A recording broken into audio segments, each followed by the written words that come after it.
The Survivors is brought to you by our friends at the Help Hub. This podcast mentions suicide, mental illness, grief, and loss, and may be triggering for some listeners. So please take care of your mental well-being by pausing or skipping any sections that feel uncomfortable to you. And if you or someone you know is struggling, please call 988 for support. Hey, girl. Hey. Like, we're actually in the same... I couldn't touch you. We're in the same room. For the first time ever. Hey, we had a sleepover. We did. We had a sleepover. I know. We ate good food. Mm-hmm. We've had beautiful weather. Mm-hmm. We are here together just north of Boston in Salem, Massachusetts. This is so weird. I see you here where I usually see you, but then you're like right here. Right here. Right here. So we're doing a bonus episode because we're together in the same place. So why the hell wouldn't we do that, right? Yeah, like, when will this ever happen again? I don't know. I hope someday. Someday. But right now it's happening now. So let's just, we're doing it. So we wanted to make good use of our time. So we thought we would talk a little bit about something that we both can speak to, which is what we always do, and talk about friendship after trauma and what it's like to truly be seen and feel like you're understood and feel like you are part of a community, and a community could just be you and another person, or it could be you and a group of people. But in our case, we are our own little survivor community. We are. So we thought we'd talk about the unexpected gift of friendship through shared pain, which is a weird way to bond, but it's one of the strongest, to me, I feel like it's one of the strongest ways that I've ever bonded with anybody. Yes. Is through this pain. Like trauma bonding. It's, there's nothing like it. Yeah, I know. And God, you're like in my peripheral vision. This is weird. So how we found each other, for anyone who has not listened to us before, we're two different kinds of survivors. I'm a 3-time survivor of suicide loss, and G. I'm a suicide attempt survivor. Yep. And we found each other because G has another podcast, also in the mental health space, called Shit That Goes On in Our Heads, that's blowing up in the universe right now with millions and millions of downloads. And I was a guest on her podcast, and we just clicked like within a minute. Within a minute. Yeah, of our first little pre-call. That pre-call that was supposed to be 25 minutes ended up being 2 hours. Oh, it was more than 2 hours. Yeah. Easily more than 2 hours. And so we both found each other through our advocacy work. And what I hope we talk about a little bit today is the unexpected benefit, silver lining, joy, whatever you want to call it, that comes from doing something like advocacy work, like getting embedded in a new community, even if the reason why you're there is a sucky reason. Yes. So we had these shared experiences, and we found out we had just this connection, and we had gone through so many of the same things in terms of suicide. And it was this ability to have these conversations without even having like the whole parts of the conversation. Right. We finished each other's sentences. I should have just done that right then. That would have been perfect. Please don't. No, I'm sorry, I won't. I'm just going to keep touching you sometimes. Touch me. Because, okay, so if you also have not listened until today, we are now into season, obviously you're listening to season 2 of our podcast. We began this in March. We first met each other, had our first call in October of, right? 24. Of 2024. And then I think I recorded with Shit That Goes On in Our Heads in November or December. Yes, in November. Right. And then it was released in January. In January. Right. Yes. So, and then after that, you and I had, during that period, actually, we had been kind of cultivating this idea, like we want to do something, and we wanted to be around advocacy and around trauma survival and all those things. And what do we do? And let's do another podcast, because she doesn't already have enough to do with one big podcast. So here we are. And we have been recording now for 2 full seasons, and our podcast is blowing, I think, us both away because of the kind of feedback that we're getting in the world. And 100%. And this is the first time we've met each other in person. Yes. Everything's all been over the internet. Yeah. So we met a couple of nights ago, and you and your wife drove in from New York, and again, we're here in Boston, and we saw each other walking toward each other, and it was like such a weird sensation to have this one-dimensional picture walking with real body parts and legs and things.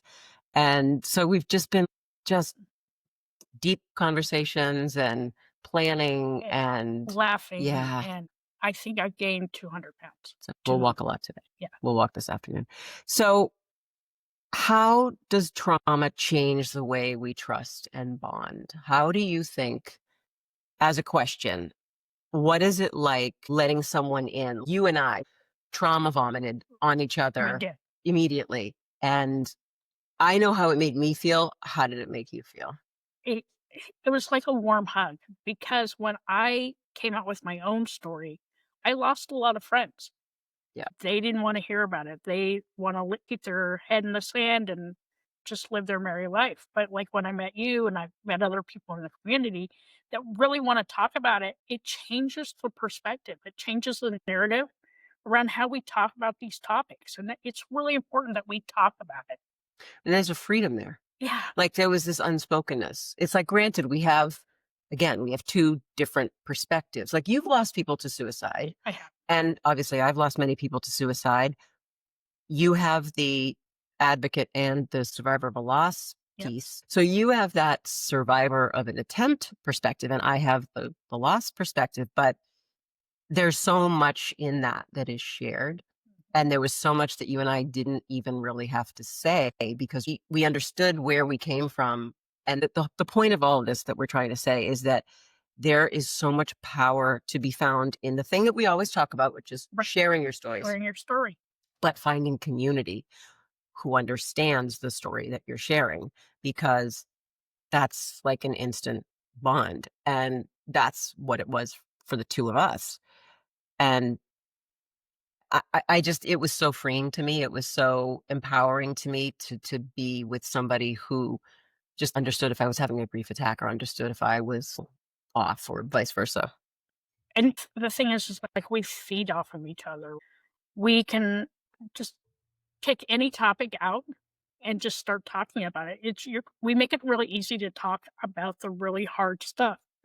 But the more we talk about the really hard stuff, that brings our bond even closer. Yeah. And not everybody wants to talk about it, and I get it. And that's okay. And I'm not placing blame on anybody. There's a time and a place to talk about suicide and mental health, and but like having friends that can help you get through those really hard days, it's everything. Yeah. It can be a game changer. It can be the difference, completely the difference between just surviving Right. and thriving. I'm just gonna say, like for us, we're really fortunate because both of our partners, our spouses, are super supportive. And having that support system around us helps us thrive. For sure. So how has this friendship for you helped you heal or be more creative or move forward in different ways, would you say? I'm gonna say our friendship has made me realize again that, I'm not alone in my own journey. Mm. Certain parts of my story kind of emulate certain parts of your story, and that together we're out there helping to change the world, change that narrative. And it makes me feel good that I'm actually able to give back to the world. And I've given back my entire life, but like now I get to give back in a different mode. And people all over the world are actually hearing our Yeah, voices yeah. and hearing that friendship.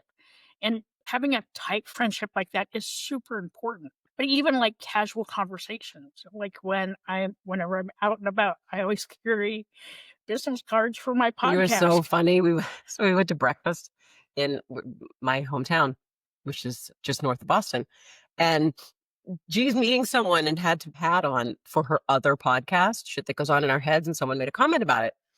And she's like, "Oh, this is the name of my podcast." And so, "Oh, that sounds interesting." And she whips out this business card and gives it to this dude on the street. But you know what? That's how you make connections, right? That's how you build community. That's how you build community. Yeah, yeah. And the mental health community is growing leaps and bounds, especially this year because everything is on fire. Mm. And people just need an outlet. And for some people, maybe our podcast is that only outlet they have. Yeah.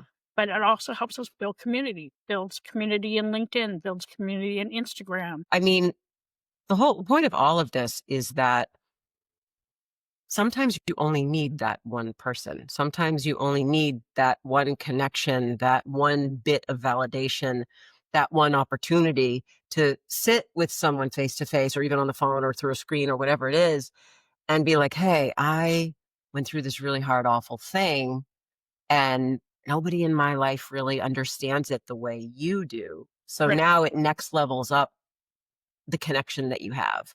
That's why was it last night at dinner? You said something, or you just looked at me and you're like, I feel like we've known each other for 25 It years. feels like that Yeah. because we just feed off each other. Mm.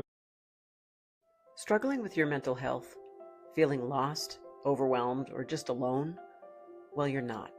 Welcome to the Help Hub, your online destination for mental health resources, content, and tools to help you navigate whatever mental health challenges you are facing in the moment. At the Help Hub, we offer individualized resources tailored to your unique needs and community, with over 16 different categories to find exactly the kind of personalized help you need when you need it most. Because even though we all deal with many of the same challenges, we don't always experience those challenges the same way. So whether you're looking for crisis support, downloadable resources, or an extensive archive of mental health-related articles and videos, we've got you. From episodes of the Survivors podcast for suicide loss survivors and lived experience blogs to interactive tools and professional connections, the Help Hub meets you where you are and helps you move forward with strength and support. Remember, you don't have to do this alone. Visit thehelphub.co today. Last week when I hit that mental brick wall, you knew. I just had to take a pause. I had to take a pause, walk away, do the things I needed to do for myself, listen to my own podcast. Yeah, right. Physician, heal thyself. I need to heal myself. But like we can just talk, and we talk about everything, not just about suicide and mental health, but we talk about day-to-day stuff too. And it's just that connection. Trauma bonding It's a real thing. is a real thing. And until like you've gone through anything that either of us have gone through, you don't really understand it. But like people on the outside looking in can see that bond. And I think it's just, Yeah, that's why. it's phenomenal. Yeah. That's why so many people who made comments knowing that you were coming this weekend to Boston were like, we can't believe that you guys have never actually met. Like I'm touching her now for almost like this has only been the second day. I'm like her that little I pet. can. You are. You're like Little chia pet. my little garden gnome. That's I'm right. as tall as one. So just to kind of echo some of the things that we've been saying in terms of especially vulnerability, because obviously when you're bonding over trauma, and we're not necessarily just excluding this, to just suicide. Right. We're talking about any kind. I mean, look, you've lost someone, that's a trauma. You've had a breakup, or you've lost a house, or Lost your job. Yep. Lost a best friend, Yep. lost an animal, any type of trauma in your life. If you can be vulnerable about it and talk to somebody, it's absolutely freeing because leaving that all bottled in is not good for you. Right. It's I not. can tell you firsthand, Yeah. it is not good for you. And this is not to say that, talking about it with your best friend or talking about it with your therapist, your partner, or whatever outlet you have isn't beneficial.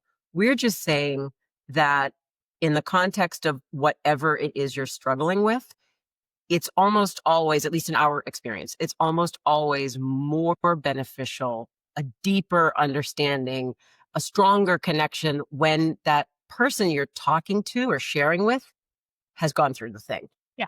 That's just common sense. I mean, that is why you and I were saying, I love you after our second phone call. Never met anybody who matches my energy level. But she's up here like at the 88th level. We talk about things, all the things. And there are certain things I'll share with Lisa that I won't share with my therapist. And there's certain things I share with my therapist that I won't share with Lisa or I won't share with my wife. Like those are private things. And just being a good friend and listening, that's everything. A lot of times we don't need you to say anything. just listen to us. Yeah. Right. And that's a good point, because even if you're talking, like, let's talk in the context of suicide, which is what we're obviously Right. talking about here. Even if you have someone in your life who has gone through that, maybe they've lost someone, it's not even about having that back and forth conversation necessarily. It's about being able to share what's in your heart or on your mind with a human being who understands what those feelings feel like. It isn't even always about like what you're going to get back in the conversation from that person. It's just, that you're sharing it with someone who understands what that kind of loss feels like. Or when you're talking about survivor guilt, they know what that feels like, or they know what it feels like to, like, God, the things I should have asked, or why did I miss that? Like, that person knows that, doesn't need to say anything about it because they know it. So this is all just a big 16-minute way of saying that those conversations, those friendships, those bonds are so unbelievably valuable. So if you don't have them, if you haven't accessed them, find them. If you're struggling with something, and yeah, obviously do all the things that we always say, which is call 988, the crisis lifeline. If you need to talk and need immediate support, call a therapist. If you don't have one, find a therapist. Talk to friends, family, coworkers, people you trust. But it's also find the people. If you know there are people in your life who get what you've gone through, Yeah. find them. Find your community. And if you don't want to do person to person, I'll go out onto Instagram. There's 1,000 posters out there that are talking about mental health and have these cool little sayings. Yes, I still do that. And Facebook groups. Yeah. And there's so many free resources out there. So if you're afraid that it's going to cost you money, there's a ton of free stuff out there. Mm-hmm. Yeah, there's a ton of free stuff on there, all over the internet. And there are also free groups. I mean, I moderate through Samaritan South Coast here in Boston. I moderate a group every other Monday and Wednesday. It's a group for survivors of suicide loss, and it's free and it's virtual, and you can be in Alaska and join. So, like, you know how you have your sports communities and you have your school communities. You can also have your mental health community, because Sure. those mental health communities will help you get from that next minute to that next day. So I know we are doing this completely impromptu. I was just like, So, hey, look, I set up a little mini studio and I have a chair for you. Come in here. We're recording an episode. So the last point that I personally think is worth mentioning, you get to decide what your last point is, but is this notion of shared pain sparking purpose, creating purpose. And look, this is not to say that every person who has gone through adversity needs to write a book, needs to start a podcast, needs to do some incredible, powerful body of work. That is not what it's all about. People can find their purpose in many different ways, but this is to say, because obviously we're sitting here and right. we have done that in a lot of different ways. I've written a book that's coming out. G's written a book that's coming out. We're doing different things, but we're just two examples of things Yeah. that people can do. And it proves the point that I want to make, which is that out of unimaginable traumatic loss, it's possible to find meaning. It's possible to find purpose, and it's possible to find people who remind you that you're not broken, Right. that you're just healing. And that you can still find joy, Right. Good because one. joy is so important. Even on your worst days, you can still find joy. And if you can connect with that one person or those 5 people and just laugh, laughter is truly the best medicine, is the best icebreaker. And just kind of put yourself out there. I did. I'm an extrovert and I really put myself out there. Yeah, you did. But I'm happy that I did that, because I have a new friend. And you know what? We created this family, Yeah. and we are not like every other podcast out there, right? We're not clinical, but so not clinical. Mhm. It's all about friendship and shared pain and our shared truths, and trying to help people so that they do not take their life by suicide, or that they know what it's that we know what it feels like, what they're going through. And They're not alone. you're never alone, ever. And And take a leap of faith. take a leap of Yeah. faith. Like we completely took a leap of Yeah, faith. we just like dove head first into the faith pool with this. Aren't we like Selma and Louise? In a lot of ways, yeah. We had never, ever recorded together except Ever. for me being a guest on her podcast, which is a, different dynamic, 2 different hosts, all of that. It was easy for me to come on and be a guest, but we were talking about this last night. We didn't have a cadence. We had never recorded. We didn't have an intro planned or a style or anything. And we were just like, let's go, hit record. And we found our way and we figured it out, and we're still figuring it out. But it has really enabled us to create something special out of something that was horrible. Horrible. Yeah. So it's a perfect blend of joy and sadness or pain being able to coexist in the same space. And that's life, friends. That is life. And we're just here to give one simple example of, what something like friendship and community can do for you after trauma. Amen. So what do I always say to you before we end every episode? That you love me. I do, but now I get to say I love you. And get she to gets give you a hug. Bye, friends. Thanks for joining us on The Survivors. Remember, no matter how tough things feel, you are enough, and the world needs you just the way you are. You're not alone in this journey. There's a community here, and every step forward counts. We're so grateful you took the time to listen, and we hope you'll take one day at a time. Just know there's always more light ahead. Thanks for being here, friends. Just remember, help is out there in so many different places. So if you or someone you know is struggling, please call 988 and a trained crisis counselor like me will be there to help. You can also find an inclusive and comprehensive directory of mental health resources, tools, and content at thehelphub.co. Just remember that help is always just a call or a click away.